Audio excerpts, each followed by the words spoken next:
안녕하세요. 멋진 아재입니다.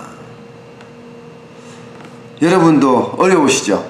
장사가 아마 잘 안 될 겁니다. 저도 오미래 소고기 국밥이라는 국밥집을 운영을 하는데 진짜 쉽지 않습니다. 정부도 경기 침체, 경기가 하강하고 있다는 것을 분명히 인식한 것 같습니다. 이번에 두 가지 카드를 들고 나왔어요. 하나는 기름값을 인하했습니다. 그것도 15%나 말입니다. 또 하나는요,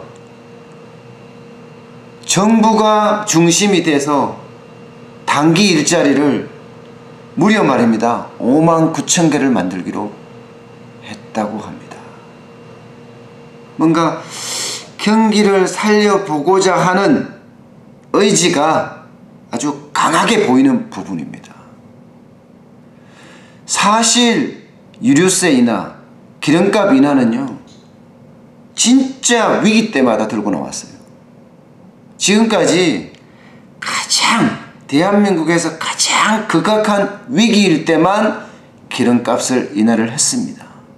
여러분도 잘 알다시피 IMF 외환위기 때 2000년에 휘발유는 5%, 경유는 12% 두 달 동안 인하를 한 적이 있고요. 글로벌 금융위기, 그러니까 2008년이죠. 그때 10%를 10개월간 또 인하한 적이 있습니다. 이번에는 15%예요. 6개월간이지만. 다음 달 6일부터 시행이 되거든요. 그런데 15%라는 게 굉장히 중요하게 보입니다. 오히려 외환위기 때나 금융위기 때보다가 지금이 더 심각하다는 것을 반증한 것이 아닌가, 이런 생각까지 들 정도입니다. 여러분도 아시겠지만 요즘 장사 안 됩니다. 추석 이후에 매출이 뚝 떨어졌어요. 어떤 집은 절반 가까이 떨어진 것도 수두룩합니다. 그만큼 심리적인 충격이 굉장히 커요. 소비자들에게 말입니다. 돈을 써야 되는 사람이 심리적인 영향이 크니까 돈을 안 쓰게 되는 거죠. 그래서 경기는 점점 나빠지거든요. 이번에 유류세를 15%, 그러니까 1686원 하니까 15%면요 123원이요 인하를 하더라도 이 심리가 회복이 될 거냐? 이거는 미지수라는 거예요. 오히려 기름 많이 먹는 차를 끌고 다니는 고소득층 부자들에게만 혜택이 돌아가는 것 아닌가 하는 비판도 나오고 있을 정도입니다. 일자리도 마찬가지, 가짜 일자리라는 거예요. 경기가 나쁘니까 단기 일자리라도 많이 공급을 해서 경기를 부양시키고자 하지만 글쎄요 하는 게 일반적인 시각입니다. 가짜 일자리는 만들어봤자 그렇게 큰 효과가 없다는 겁니다. 59,000개 만든다고 해서 풀 뽑고 쓰레기 줍는데 사람들을 투입한다면 아무런 생산성이 나오지 않는다는 거예요. 중요한 것은 기업을 일할 수 있게 만들어주는 거잖아요. 그런 정책들은 싸그리 묻혔어요. 주 52시간 근무제만 하더라도 지금 기업들은 비용이 증가해서 수출에도 타격이 준다고 이야기를 해요. 그래서 뭔가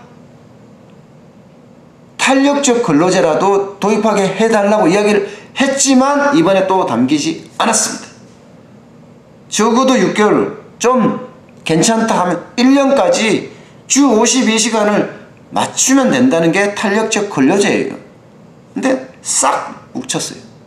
최저임금 인상이요?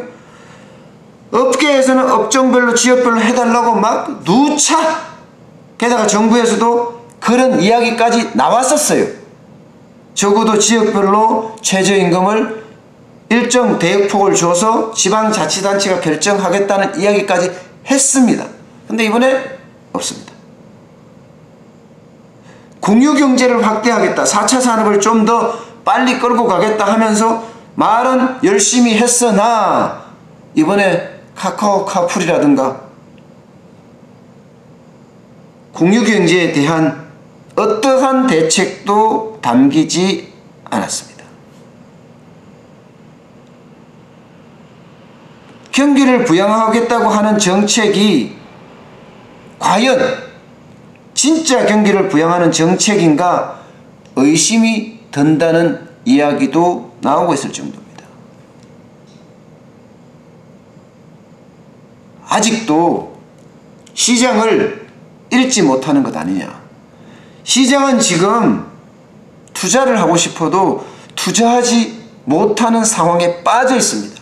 정부의 규제 때문에. 빠른 시간 내에 규제를 해결하고 그 규제가 없어짐으로 해서 기업이 투자에 나서고, 기업이 투자에 나서면 일자리가 만들어집니다. 일자리가 만들어지면 그 일자리에 일하는 사람들이 소비를 하게 되고요. 소비를 하면 경기는 선순환 체계로 돌아갈 수 있다니까요. 일자리 주도형 성장이 가능합니다. 그런데도 애써 외면하는 이유가 뭘까요? 참 답답합니다. 오늘 여기까지 하겠습니다. 고맙습니다.